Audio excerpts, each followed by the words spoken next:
What's up guys, Asian here again with another build video, and today I'm going to be going over the two-handed stamina Necromancer DPS. So this build is going to be slightly worse than the typical dual-wield stamina Necromancer. The two-handed on this Necromancer is going to be a little bit weaker, about 2 to 3k weaker depending on whether your group buffs and things like that, compared to just running a straight dual wield. There are a couple of reasons for that. I go into some of them in the gear video, which you can find in the upper right hand corner right now. So speaking of gear, we actually won't be going over any gear in this particular build video. This is just going over skills. There's a little bit of a CP change that you might want to take into consideration as a Necromancer. We'll go over that a little bit, and then we'll talk about the rotation and do a 21 million dummy parse so you guys can get an idea of the amount of DPS that you can expect to pull with a two-handed stamina Necromancer build. So we're just going to go ahead and get started right away with the skills. So the skills that I have on the front bar here, so this is the two-handed bar here. I have Wrecking Blow, Blighted Blastbones, Executioner, Detonating Siphon, Barbed Trap, and Pestilent Colossus. Now, there are quite a few abilities that you could swap out for here on the front bar. So Wrecking Blow is going to be your main spammable up until around 33 to 30% health remaining, at which point you're going to swap over to using Executioner.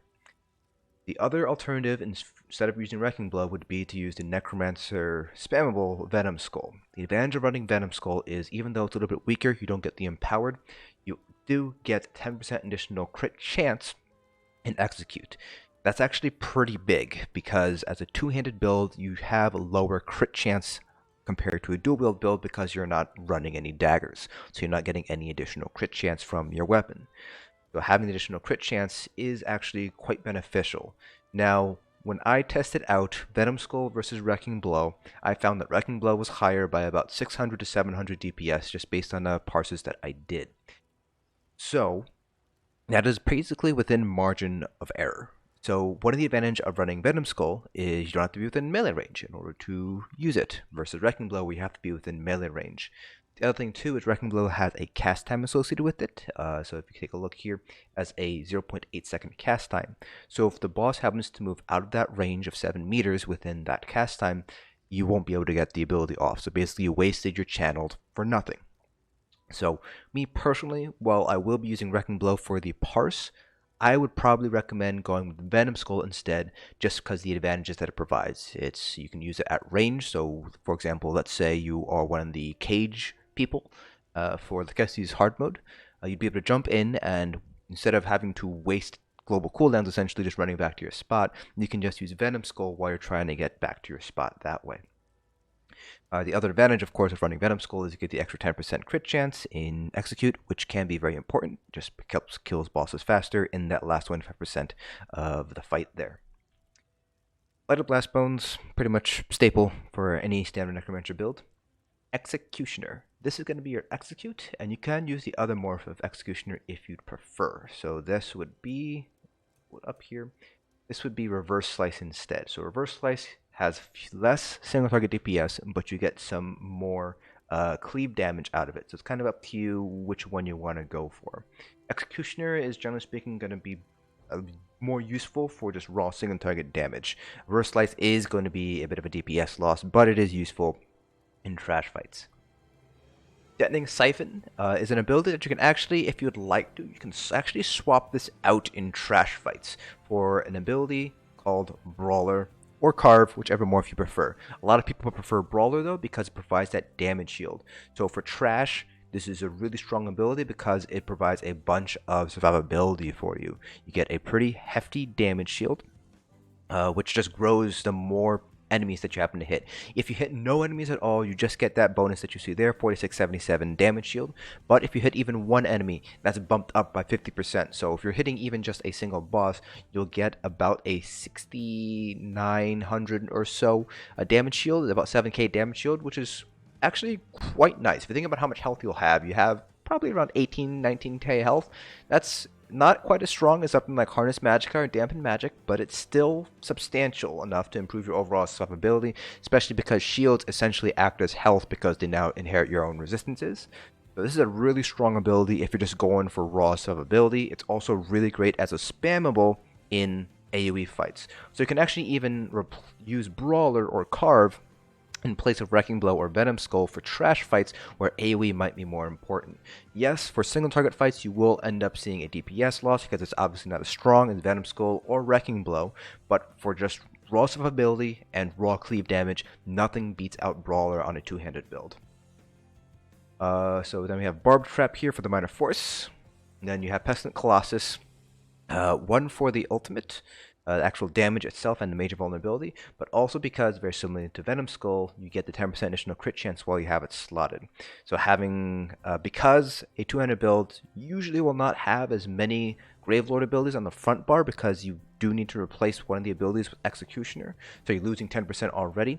Running Flawless Dawnbreaker, while it is certainly a possibility, you will end up losing some DPS and Execute, so I personally prefer just double slotting your Colossus. Then on your back bar, you have Skeletal Archer, Poison Injection, Arrow Barrage. You can use Endless Hail if you're running the Maelstrom bow at all. Avid Boneyard, this is just to help out sustain. And then we have Barbed Trap again. You can swap this out for another ability if you'd like, because you have 2 Barbed Traps now. And then Pestilent Colossus again, again for the major vulnerability, as well as the additional crit chance you get in Death Knell, from Death Knell.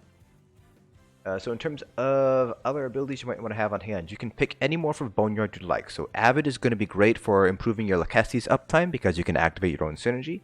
Unnerving Boneyard, however, provides more group utility because it's an AoE Major Breach and Major Fracture. So really great in trash fights. So you don't have to run Avid Boneyard, you can run the other morph Unnerving Boneyard instead. If you need additional survivability and sustain, you can run Mortal Coil, but generally speaking, it's going to be a quite noticeable DPS loss if you run Mortal Coil here. Even if you're just replacing Barbed Trap on the back bar with Mortal Coil, you're basically using up 1 global cooldown on an ability that's not dealing any damage, and you're losing some additional weapon damage on the back bar as well. So it is going to be a DPS loss if you run Mortal Coil, but it will provide you some healing as well as sustain. The other big downside of running Mortal Coil is you do need a corpse, so just keep that in mind. You have Blastbones, which will create a corpse basically on the enemy, but it might be a little bit buggy to get it to proc correctly. Plus, you're going to want to use that corpse for detonating Siphon and Boneyard instead to get the extra damage. So it's not always going to be there.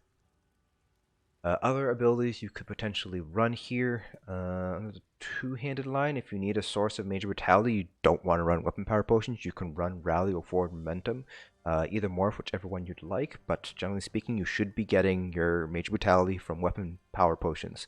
So not really an ability I would recommend running for group content.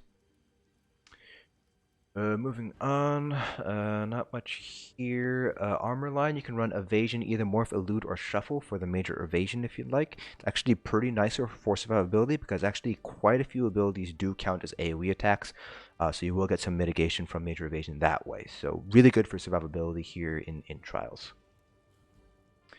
You can run Soul Trap if you like, Consuming Trap or Soul Splitting Trap in the back bar in place of Barbed Trap if you'd like. That'll also help you out your sustain because it uses Magicka rather than Stamina. Under the Fighter's Guild line, you might want to pick up Bringer Preservation because it provides mana protection as well as a small heal. This is going to be useful in fights where you might need additional mitigation or the additional heal when you're all stacked up together. It's actually a pretty nice ability to have for overall group survivability. Let's see what else here. Not much here on the unwanted line. The last ability is going to be Vigor. So you have 2 morphs, Echoing and Resolving. You should pretty much always go with Echoing Vigor. Why? That's because Echoing Vigor can stack with other sources of Echoing Vigor. So if all your stamina DPS are running Echoing Vigor and you guys are using this as your self-heal, and it has a pretty wide radius, 15 meters is quite a big radius here, you'll get multiple ticks going from the multiple Echoing Vigors that you have going off. So the healing per second done from 1 Echoing Vigor compared to 1 Resolving Vigor is obviously going to be lower. But if you have 3 or 4 Echoing Vigors going on, the healing done per second from 4 Echoing Vigors far outstrips what you would get from just running Resolving Vigor on each of those 3 or 4 stamina DPS. So always go with Echoing Vigor because it can't stack with other Echoing Vigors in the group. Of course, if you're the only stamina DPS or nobody else is running Echoing Vigor, then by all means stick with Resolving Vigor for the higher healing done per second. And that pretty much covers it for skills. Now I do want to talk about our CP points. Now for this parse we are doing precise on the front bar. However, You can also run Sharpened on the front bar as well, so that'll give you an additional 2756 physical and spell penetration, which might be beneficial here. Now, Necromancers have 1500 additional physical penetration and spell penetration whenever they have a Gravelord ability active. That would be your Archer, Boneyard, Detonating Siphon, Blastbones. As long as you have one of those abilities active, you will get the 1500 additional penetration. So you have naturally more penetration than other two-handed stam builds. So if you're running Precise, your CPs are going to be very similar to dual wield builds. So your CPs for if you're running Precise in the front bar or Nirnhoned, but I found Precise to be a little bit stronger, very similar to what you'd find in a dual wield build. So you have 49 Mighty, 61 Piercing, 56 Precise Strikes, 48 Thaumaturge, 56 Master at Arms.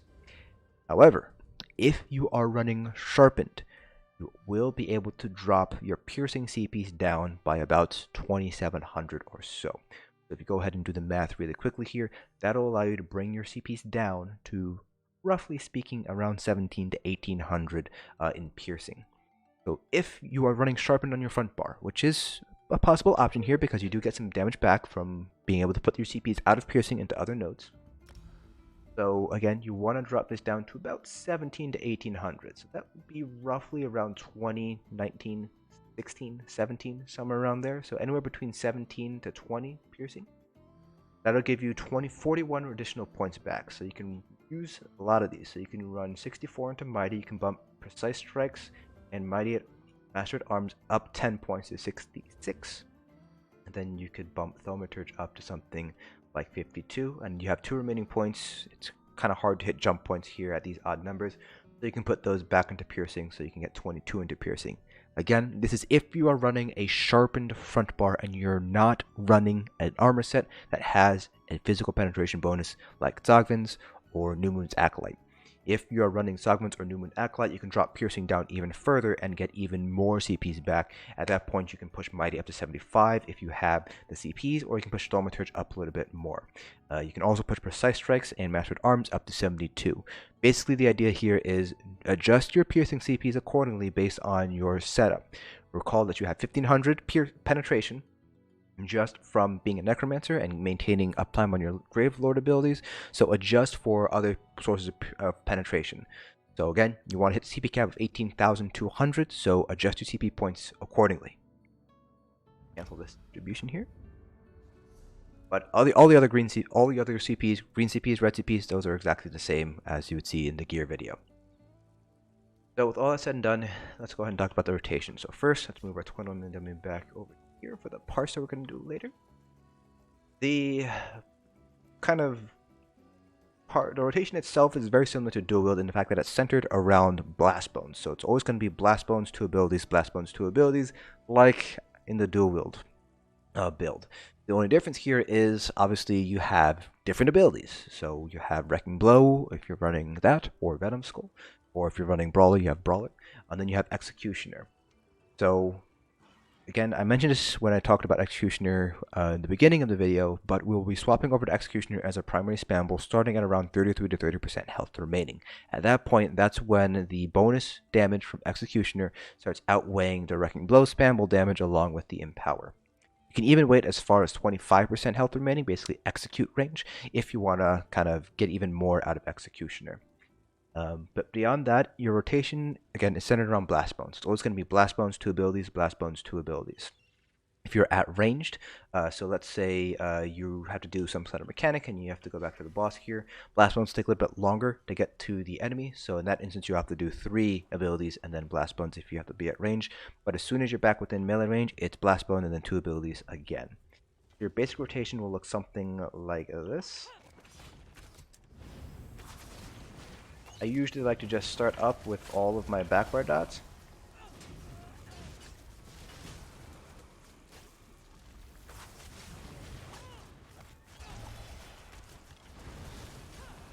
You can see here it's basically keeping an eye on your dots and renewing them as they run out. When you don't have any dots to renew like I have here, you just do your spamble.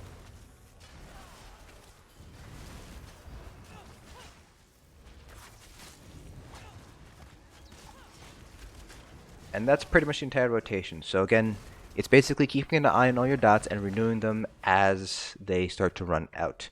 And if you don't have any dots that need to be renewed, then you would just use Wrecking Blow instead.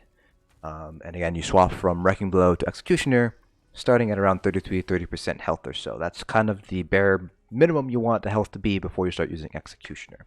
Now, even though Wrecking Blow does have a cast time, it's relatively short. It is going to be a little bit... You won't be able to get as many Wrecking Blows in as you would with a regular spam blow just because of that cast time, but it's short enough that you'll still be able to get 2 Wrecking Blows between Blastbones if you decide to do so. So if you take a look here, you can see here you're able to get 2 Wrecking Blows in pretty decently well with Blastbones. Compare that to Executioner. And while you do get Blastbones back a little bit faster, you can cast it faster with Executioner, it's not incredibly noticeable compared to running Wrecking Blow there.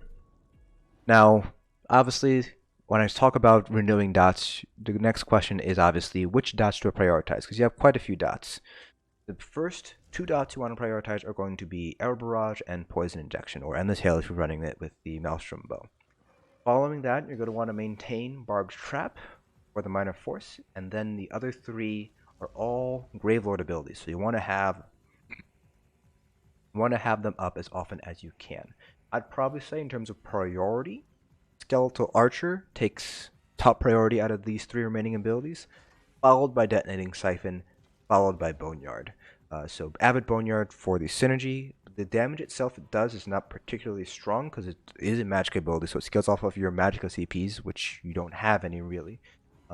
So it's overall just used for that synergy or the utility from the Major Fracture, Major Breach that it would provide with the other Morph Unnerving Boneyard.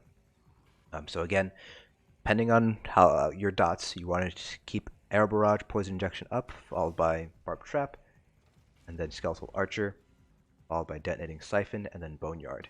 Once we get to Execute, you can actually drop a few of these dots if you'd like. I personally maintain Arrow Barrage, Poison Injection, Barbed Trap, the Skeletal Archer, and Detonating Siphon. I actually drop Boneyard completely when I get into Execute range here. So now that I've explained the rotation and kind of showed you guys kind of the basis behind it, we'll go ahead and do a 20 parse so you guys can get an idea of how much DPS I'm able to pull with this build. And you can compare that to my Stamina Necromancer dual wield parse either from the build video or from the parse montage that was released earlier this week. So a reminder here that you can only really compare this parse to parses that I've done because obviously I am not the best DPS in the game. I am not a part of Mechanically Challenged. I am not nearly as talented as Liko is when it comes to DPS. So keep that in mind that you will see higher parses. You will definitely see higher parses from other more talented DPS players in ESO. But let's go ahead and get started.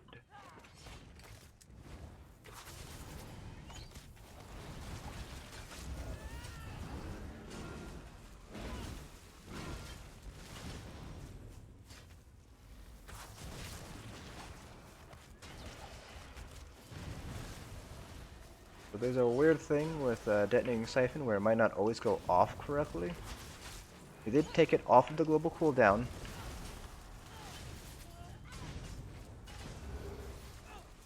You don't necessarily need to wait for a global cooldown in order to use it again.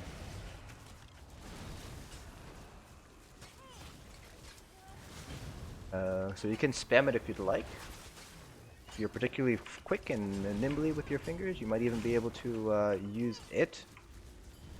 See, that's an example of it not going off.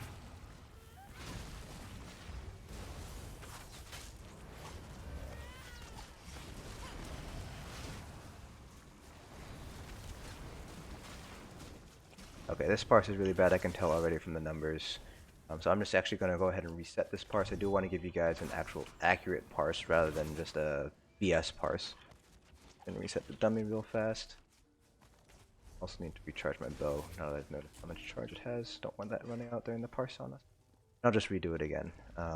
And there's the Detonating Siphon bug is quite annoying. Hopefully we won't get it anymore. But I do want to give you guys the best kind of accurate representation of the parse, but not a bad parse.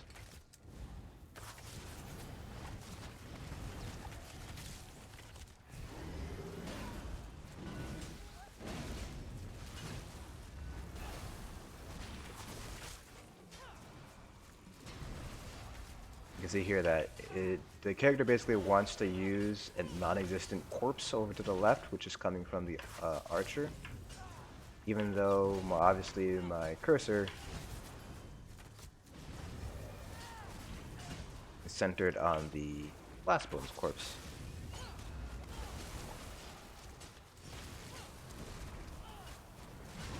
For 2 Wrecking Blows here, and then go into my bow abilities. Back Barrage.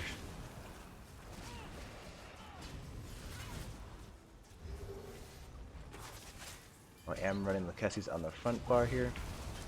Why I'm careful to always use my synergies on my front bar.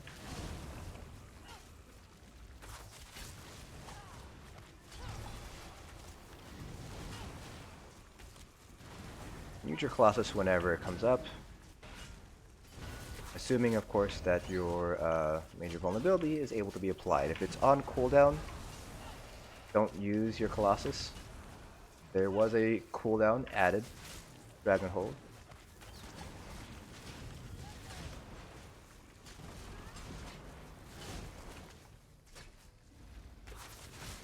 Want to make sure you're not getting caught in that global cooldown.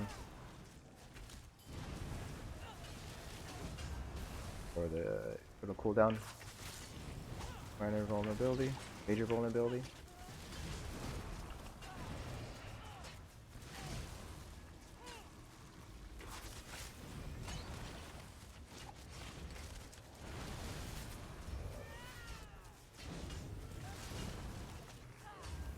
Yeah, this is more like it. You can see the DPS difference already. It's a 5k difference.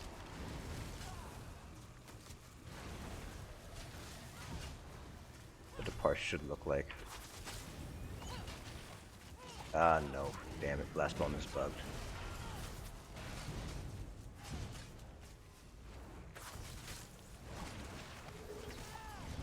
And I actually didn't see that big of a DPS drop, even though Blastbones was bugged there. Sometimes Blastbones will get blacked out like you saw there, and you can't use it. If that happens, just bar swap.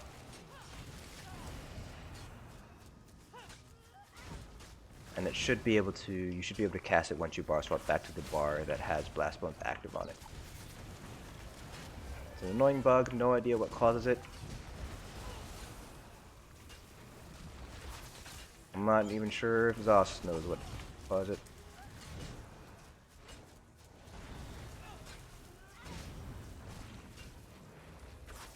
Alright, so we're in that range now where Executioner is going to be better.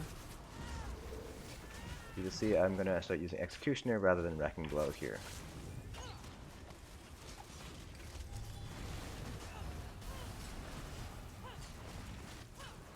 Assuming that I am not renewing dots, of course. So you'll see that we're not actually able to use Executioner actually all too often.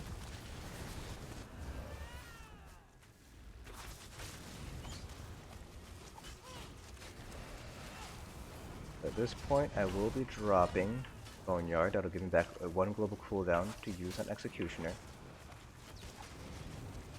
which is a pretty strong ability here.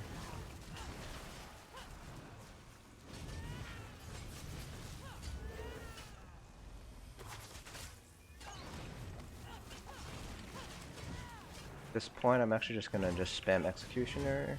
There we go. That is actually one of my best parts actually that I've had while I was testing out the two-handed build. But there we go. Pulled just over 85k, so noticeably lower than the dual build, but still very respectable nonetheless. I think part of why we got it really good was because of the crit RNG on Executioner. We got pretty much 100%.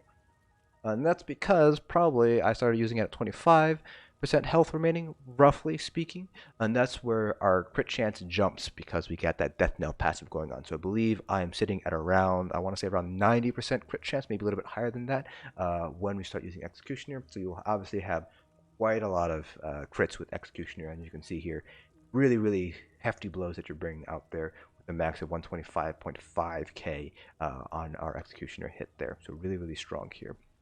Now, if you guys recall from the gear video, I did mention that axes versus swords If the axe is able to provide more than 4% of your overall DPS from the bleed, it's stronger than swords. So you can see here RNG was on our side and we got 5% DPS, so the axe wins out over the swords. That concludes this build video. If you guys have any questions at all, please feel free to leave them down in the comment section below. I'll try to answer them all to the best of my ability. Hope you guys found this video informative, and I'll see you guys in the next dungeon.